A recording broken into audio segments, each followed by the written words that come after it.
Interlude, Vlada's perspective. Vlada wakes in the middle of the night. John is beside her, breathing unevenly, murmuring names she recognizes from his past: Mama, Zach, Susan. She touches his shoulder gently. He doesn't wake. She slips out of bed and walks to the kitchen, pouring herself a glass of water. The moonlight casts soft shadows across the floor. She's used to John's emotional tides, his grief, his memories, his quiet moments of reflection. But tonight feels different, like something is shifting. She opens his journal, the one he keeps tucked away. The latest entry is cryptic. I saw Zach again. He was playing badminton with Mama. Susan was there. We remembered everything. I don't know if I want to change the past or just honor it, but I miss Vlada, even in the dream. She is the reason I woke up.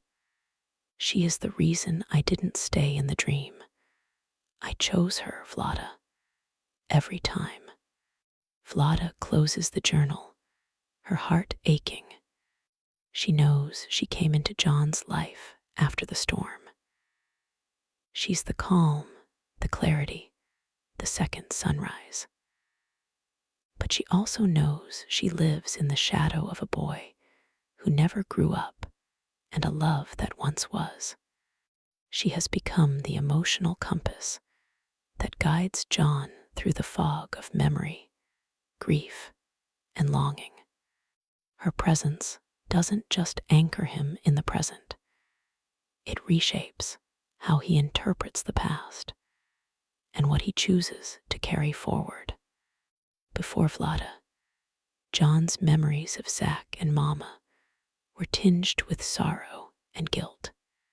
But Vlada helps him see them as part of a larger story, not just of pain, but of love that shaped who he became. Vlada tells him, "You didn't fail, Zach. You loved him fiercely. That love didn't end, it became part of you. And now part of me."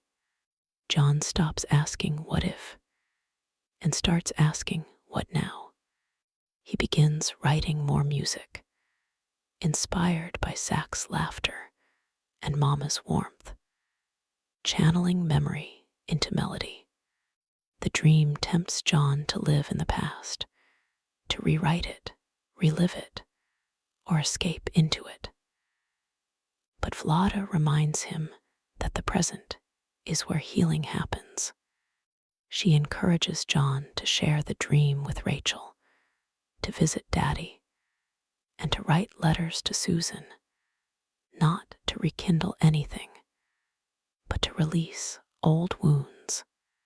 John carries guilt, not just about Zach's death, but about falling out of love with Susan, about the divorce, about moving on. Vlada doesn't erase that guilt. She transforms it. Vlada says, "You didn't stop loving. You just started loving differently." That's not betrayal, it's growth. John embraces his love for Vlada fully, without apology. He begins to see his life not as a broken timeline, but as a mosaic, each piece meaningful, even the jagged ones. Vlada is the only person who wasn't in the original dream. Yet, she's the one who helps John interpret it. She's the bridge between the surreal and the real, between memory and meaning.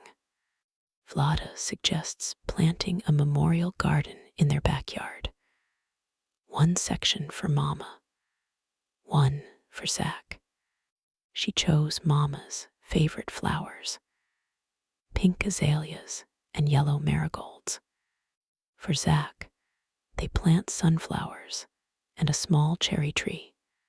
Each spring, John and Vlada tend the garden together. It becomes a ritual, a living tribute. Rachel joins in, learning about her grandmother and brother through stories told while planting. Mama used to say marigolds were stubborn just like her. And Zach, he loved climbing trees, so we gave him one. With Vlada's encouragement, John writes a letter to Susan, not to reopen wounds, but to offer peace. He shares the dream, the journal, and the garden. He thanks her for Zach, for Rachel, and for the years they shared. Susan replies months later. Her letter is short but sincere. It's not reconciliation in the romantic sense, but it's closure. And it's enough. John stands beside Vlada, knowing that he didn't change the past. He honored it. And in doing so, along with Vlada's support and guiding love, he changed everything that came after.